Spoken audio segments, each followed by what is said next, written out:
Good afternoon mga ka-focus! It's Sunday afternoon. So, katatapos lang natin maglinis, hindi ko na na-flex. Actually, ngayon lang tayo natapos.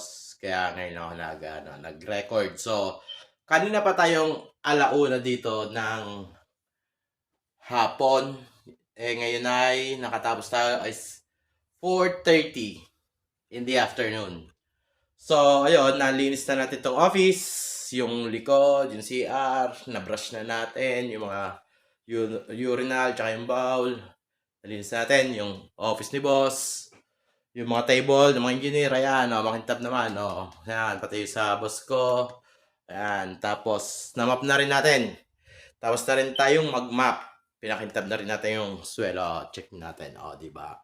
Ayan, hindi lang halata.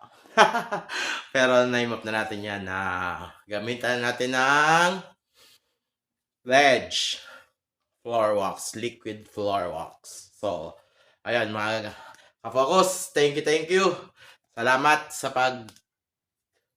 pagpanood. Tapos, okay, always keep safe at maulan. Huwag kayong masyado maglalabas, yung mga anak nyo. Huwag nyong paambunan at baka maulan at uso pa naman ngayon ng trangkaso. So, always take care mga ka-focus. So, thank you for watching. At syempre, huwag nating kakalimutan ng ating goal.